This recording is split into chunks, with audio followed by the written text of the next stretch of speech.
네, 첫 번째 뉴스, 예, 네, 한은 금리 정상화 시동, 또 11월에 추가 인상 전망 이런 기사고요. 예, 그래서 이렇게 두 개 기사를 함께 네, 가져와 봤습니다. 이게 같이 첫 보는 게 페이지가 있고 두 번째 페이지가 네, 있네요. 맞습니다. 네. 예, 첫 번째 페이지부터 말씀을 드리면은요. 그 지난주에도 사실은 그 가계대출 문제 말씀을 드리면서 가계대출 규모가 너무 뭐 1,800조 막 이렇게 되고 그러면서 사실 일부 은행들에서 아예 가계대출을 중단해버리는 큰 사건이 났다라고 말씀을 드렸습니다. 사실은 요 주중에도 모든 은행들에서 신용대출을 연소득 이내로 제한하는 또 추가 조치는 아니죠. 그건 이제 은행들이 발표를 한 건데 이제 그런 일들이 있었는데요. 사실 그때 이제 그 기사를 말씀을 드리면서 이제 경제학자들 중에서는 이게 이런 식으로 미시적으로 기관들에서 뭐 대출을 중단하고 할 일이 아니라 사실은 금리가 정상화돼야 된다. 이 금융 불균형을 조정하는 차원에서는 그런 지적들이 나왔는데 딱 네, 발표가 됐습니다. 이제 한국은행에서 그래서 기준금리를 0.75%로 15개월 말에 0.25%포인트 인상하는 발표가 나왔고요. 문제는 뭐냐면은 이렇게 발표가 됐는데 사실 1%도 안 되는 금리예요. 뭐 네. 높은 금리는 결코 아닙니다. 근데 이제 그러다 보니까 요거는 이제 첫 번째 조치고 연내에 아마 추가적으로 인상이 있지 않겠느냐라고 하는 전망이 좀 지배적인 것 같습니다. 그래서 점진적으로 조정하겠다라고 하는 아닌데 이제 반면에 미국은 사실 이제 전 세계 경제의 흐름으로 보면은 미국 연준에서 어떤 결정을 하느냐가 좀 더 관심사일 텐데 되게 말들이 많았잖아요. 네네. 이제 이게 이제 두 가지입니다. 지금 제목에서도 나와 있지만 테이퍼링하고 금리 인상하고 네네. 그죠? 그러니까 테이퍼링이라고 하는 거는 미국이 이제 돈을 푸는 방식을 네네. 자산, 그러니까 주로 채권들인데요. 채권들을 사들이면서 돈을 그러니까 연준에서 사면 돈이 풀리는 방향으로 이제 그렇게 통화 정책이 가고 있었는데 그 자산 매입의 속도를 줄이는 거죠. 그러니까 네. 안 사는 건 아닌데 매입하던 규모를 줄여서 돈 네. 푸는 양을 조절하는 그런 방향으로 그러니까 뭐 아시는 분은 아시겠지만 우리가 이제 전통적으로는 금리를 조절하는 그쵸. 걸로 이제 통화 정책이 이루어진다고 한다면 지난 2008년 금융위기 이후에는 금리 조정만으로는 잘 안 되는 그리고 부분이 이미 많아지니까 사실상 0%로 예, 금리를 더 이상 낮추지 할 수도 없고 예, 그런 데까지 가다 보니 소위 말하는 양적 완화라는 정책을 쓰기 시작했는데 그거는 뭐 금리는 별로 바뀌지 않더라도 그 돈이 돈 풀리는. 자체를 네. 아예 그냥 직접 갖다 이제 쓰게 그 공급을 함으로써 쉽게 말하면 그렇게 함으로써 이제 그 통화 정책을 수행하는 방법인데 이번에 이제 그 페드에서 테이퍼링이라고 얘기하는 거는 그 양적 완화 부분을 엄청 완화를 했는데 그 부분을 좀 다시 죄겠다. 예, 이제 되겠다라고 그런 하는 내용이죠. 거죠. 예. 그래서 근데 그게 그래서 하겠다라는 게 아니고요. 여전히 이제 시사로 끝났습니다. 요번 거까지는. 그러니까 테이퍼링을 하려고 한다 정도? 그래서 사실은 시장의 반응은 다행이다. 예. 지금 당장 하는 거 네네. 아니구나. 약간 이렇게 안도하는 분위기가 이제 네네. 확 퍼졌고요. 그럼에도 불구하고 어쨌든 연내에 테이퍼링이 시작되지 않게 그러니까 자산을 매입하는 것을 축소하는 것이 안 한다는 게 아니라 그 규모를 축소한다라는 것이 연내에 시작되지 않겠느냐라고 하는 분위기가 읽혔고 그럼에도 불구하고 이제 파월 연준 의장은 그렇다고 금리 인상을 하겠다는 거는 아니다라고 네네. 이제 좀 선을 네. 명확하게 그었죠. 이게 이제 흥미로운 포인트가 뭐냐면, 그러니까 우리나라 한국은행법에 나와 있는 한국은행 통화정책의 목표와 미국 연준이 그 시행하는 통화정책의 목표가 약간 다르다라고 네네. 알려져 있잖아요. 그러니까 한국은행법에는 사실은 물가를 그렇죠. 잡겠다라는 네네. 게 첫 번째고. 사실 뭐 이것저것 많이 써 있긴 합니다만. 그렇죠. 근데 물가죠, 네, 사실은. 우리 모든 법이 다 이것저것 좋은 말은 많이 써 있어요. 1조 예. 보면은 예. 막 이런 약간 예. 이런 거죠. 그러나 이제 핵심은 이제 물가죠. 예. 근데 이제 연준 같은 경우는 물가도 물가지만 완전 고용이라는 것을 명확하게 네. 지향을 하고 있거든요. 그러다 보니까 지금 이제 금리 인상은 갈 길 멀다라고 한 부분에 지금 고용 지표가 개선되는 걸로 보이기는 하지만 어느 나라나 네네. 중앙은행들은 표현이 정말 네. 그죠. 근데 아직 그렇게 안심하고 뭐 할 정도는 아니고 이제 그런 네네. 구조인 것 같습니다. 그래서 이제 금리 인상은 아직은 아니다라고 좀 명확하게 선을 걷죠.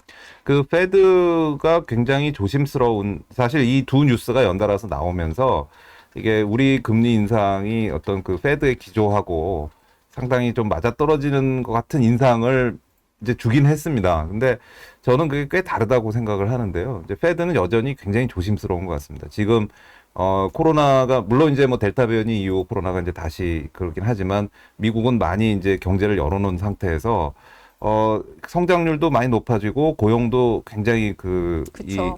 그래서 뭐 실업률도 많이 낮아지고 그래서 인플레가 굉장히 이제 저희가 여러 번 공병화돼. 다뤘지만 네. 뭐 아주 뭐 이 정도로 오른 건 정말 얼마만이냐라는 정도로 올라갔잖아요.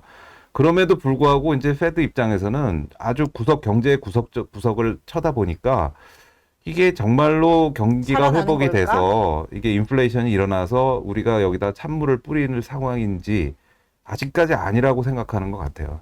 그러니까 혹시 모르니까 이제 운은 띄우지만 그래도 우리가 아직 그런 생각은 안 하고 있다. 그래서 이게 뭐 우리가 이제 비둘기적인 그런 포지션을 여전히 유지를 하고 있는 네. 거라면 우리는 계속 뭐 이자율을 올려야 되는 거 아니냐 뭐 이런 얘기들이 이제 계속 시중에 나왔는데 그 주 이유가 이 부동산이라든지 이런 게 이제 너무 가격이 맞아요. 올라가니까 자산 인플레가 심하다. 뭐 뭔가 좀 액션을 취해야 되는 거 아니냐 이제 그런 데서 출발한 것 같거든요.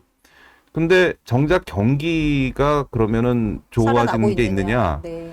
그건 아닌 것 같거든요. 근데 여기서 과연 우리가 과감하게 이렇게 이자율 카드를 뽑아들 때냐?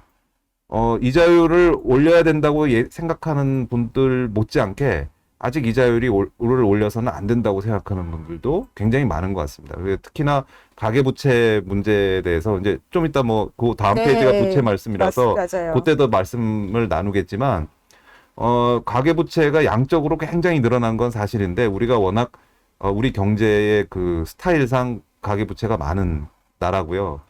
그게 과연 뭐 빵 터져서 정말 경제에 큰 시스템 리스크를 만들어낼 정도냐 거기에 대해서도 이견이 좀 있거든요. 그래서 그런 의미에서 좀 너무 성급한 게 아니냐 또는 너무 눈치를 많이 본 게 아니냐. 그러니까 이게 이 자산 가치 올라가는 거에 대해서 여론이 비등하고 이런 부분에 대해서 그래서 그러니까 콕 집어 예. 얘기하면 과연 집값을 금리 인상으로 잡을 수 있겠느냐. 네. 그거 자체도 회의적으로 생각하시는 분들이 회의적인- 꽤 있고요. 그렇죠, 사실. 근데 그런 액션을 통해서 정작 집값은 못 잡고 다른 쪽에 문제가 생기는 거 아니냐 이렇게 이제 걱정하시는 분들이 네, 있는 것 그래서 같습니다. 이제 그 다른 쪽의 문제와 관련된 네네. 게 이제 이 특히 중소자영업자들의 이 대출 부담이라고 네. 하는 부분인 것 같아요.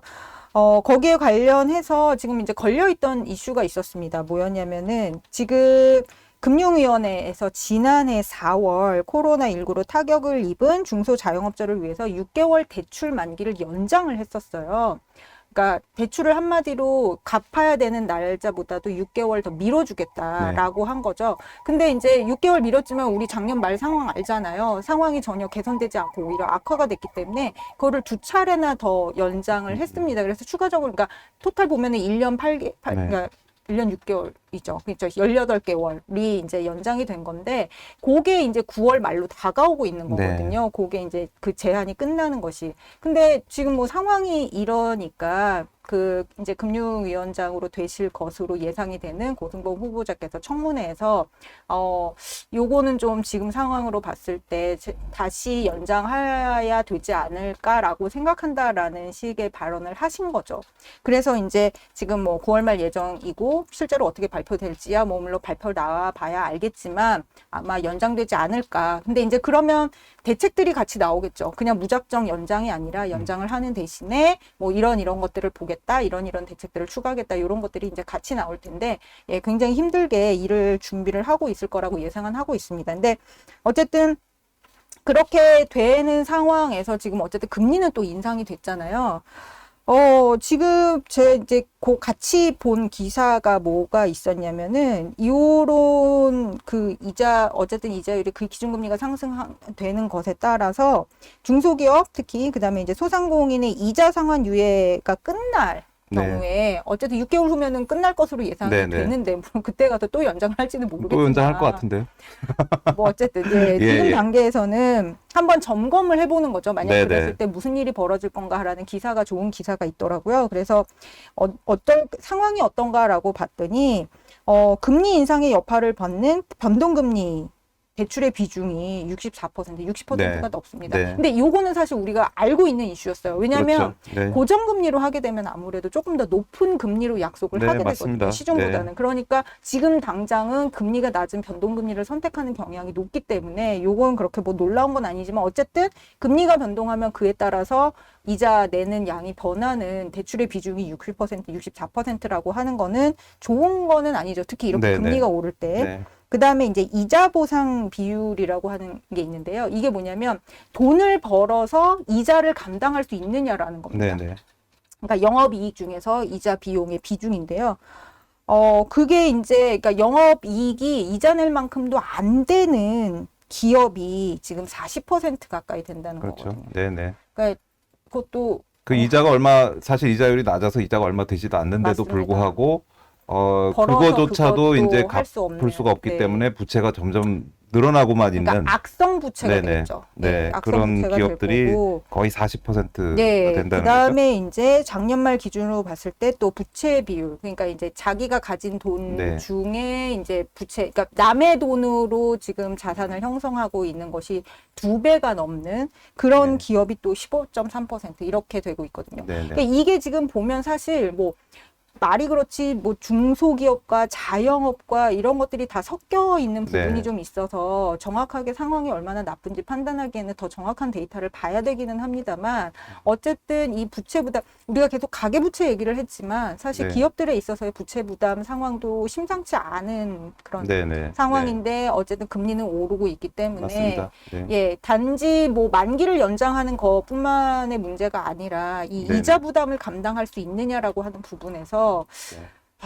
네, 예, 그러니까 이게 지금 두 가지 측면이 있는 것 같습니다. 이제, 한 측면으로는 우리나라가 기존에도, 중소기업에 대한 대출이라든지 이런 그 정책적인, 그야말로, 그런 거를 이제 많이 해왔기 때문에 소위 말하는 좀비 기업이 굉장히 많은.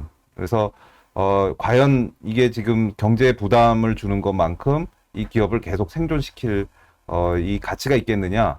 그런 기업들이 너무 많다. 이런 얘기들이 있었거든요. 근데 그 와중에 이제 코로나가 닥치면서 안 그래도 그냥 멀쩡한 기업들도 어려워지는 상황에 이런 그 상황이 닥치면서 상황이 더 악화가 된 거죠. 그렇죠. 그러니까 근데- 가리고 지원하고 안 하고가 네네. 아니라 그냥 다 돈을 쓸 맞습니다. 수 있게 돼 예, 예, 버렸으니까. 근데 이 상황에서 그러면 뭐 코로나가 끝난 것도 아니고 오히려 더 어려움을 겪고 있는 분들이 많은데 대출을 갑자기 끊어버리고 이런 일은 있을 수가 없는 것이고요.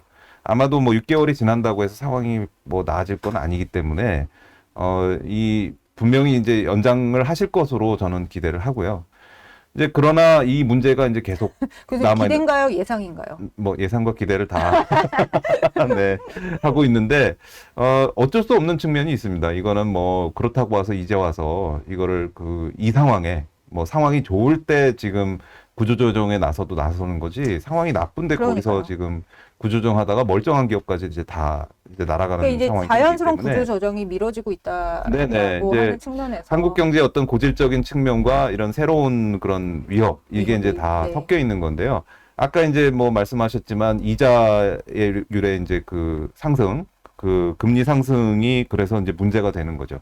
예, 저희가 보면 일본 얘기를 이제 또 안 할 수가 없는데 일본의 이제 막 점점 길어지는 처음에 10년이었는데 10년에서 20년에서 30년 뭐 이렇게 계속 길어지고 있는 네. 시발점이 뭐였냐면 당시에 이제 버블 이코노미가 되면서 부동산 가격이 막 천정부지로 올라가고 맞아요. 하니까 처음에는 그거를 그냥 방치를 해두고 있다가 일본의 이 금융 당국이 안 되겠다. 중앙은행이 네. 안 되겠다고 해서 이자율을 올린 게 시발점이에요. 맞아요.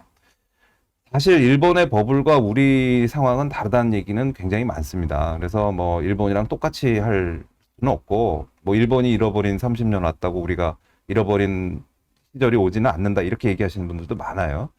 그러나 정책이 어떤 영향을 주느냐라는 그 메커니즘은 나라별로 다를 이유가 별로 없거든요. 그래서 어떤 뭐 지금 상황이 버블인지 아닌지 모르겠지만 어쨌든 코로나 때문에라도 버블 비슷한 상황이 생기고 있다면 거기에서 섣불리 정말 갑자기 찬물을 끼얹다가 일본과 같은 상황이 되지 말라는 법이 없어요. 그래서 사실 뭐 금융 위기 자체도 네네네. 예, 미국에서 이제 연준에서 네, 살짝 맞습니다. 금리 올리면서 주택 시장에 찬물이 확 끼얹어지면서 발생한 거잖아요. 네네. 그 페드가 지금 굉장히 조심을 하는 이유도 혹시 그런 역할을 하게 되지 않을까. 그 역사적인 그런 교훈이 있기 때문에 그렇습니다. 그런데 이제 우리가 그런 뇌관이 없지 않다는 거죠. 이런 가계대출이나 이런 이 중소자영업 대출 부분이 이미 많이 허약해진 상황이기 때문에 여기서 갑자기 찬물을 끼얹다가 어떤 일이 발생할지 알 수 없다. 근데 또 물론 그거에 대해서 이제 반박하시는 분들은 반대로 그럼 주택법은 어떡할 거냐. 이게 집값이 너무 천정부지로 올라가니까 지금 액션을 취하지 않으면은 그게 터져서 또 큰 문제가 될 수 있다. 이렇게 얘기하시는 분들도 있는데 근데 그거는 좀 상황이 다른 것 같습니다. 제 생각에는. 왜냐하면 미국에서 주택버블이 터져서 문제가 생긴 거는 그거는 그 돈이 너무 넘치니까 안 지어도 되는 집을 막 짓기 시작한 거예요. 그러니까 그게 나중에 문제가 돼서 뭐 커진 거거든요. 근데 우린 못 짓잖아요. 아, 그쵸. 지금까지 지은 게 맞습니다. 없잖아요. 그냥 네. 가만히 있는 집에 그냥 가격만 올라가고 있는 거거든요. 이 상태에서는 버블이 터져도요. 손해 보시는 분도 있지만 집값이 그냥 싸졌구나. 끝. 이런 부분이 굉장히 과잉 커요. 투자의 우려가 있지 네네. 않다. 과잉 투자로 생기는 문제가 별로 없습니다. 그래서 그런 차이들이 있기 때문에 제가 천상 비둘기 뭐 이런 건 아닙니다. 예, 그런 건 아니에요. 다음 주에 하얀 옷 입고 오시고. 네네. 그런 건 아니지만 지금이 비둘기. 과연 그런 매파적 사고를 할 때인가에 대해서는 약간 좀 회의적으로 생각합니다. 예, 네, 네. 오늘 옷은 매에 가까우신. 아, 네네. 네. 근데 교수님 기사 언제 다 하시나요? 아, 네. 그래서요, 이게 또 시간 여유가 생기니까 또 사람이 이렇게 되네요. 그래서, 이번 주에 일어난 일이 많아서 제가 이제 말씀을 드려야 되는 부분이 많은 부분도 있는데요. 근데 이제, 그 사이에 지금 또 근데 중요한 질문도 있습니다. 시중금리가 기준금리 어느 정도 0.25%포인트 오르냐고요? 오르면 시중금리는 어느 정도 오르나요?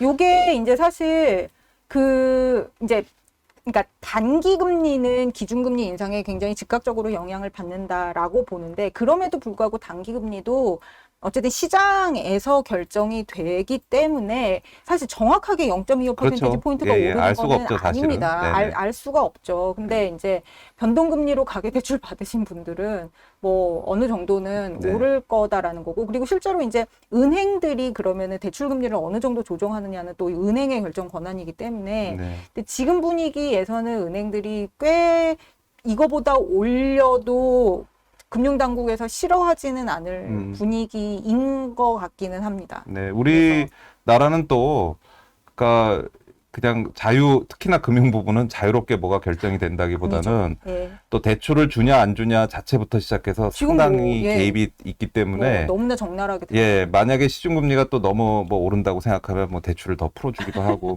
하여튼 그런 과정이 있을 거라서 분명히 오르긴 하지만 어느 정도 오른다는 거를 지금 예측하기는 좀 말씀드릴 어렵지 않을까. 예, 이런 식으로 좀 질문해 회피해 주셨는데 나가는. 요따고 대답받지를 못해서 예. 죄송하게 생각합니다. 네.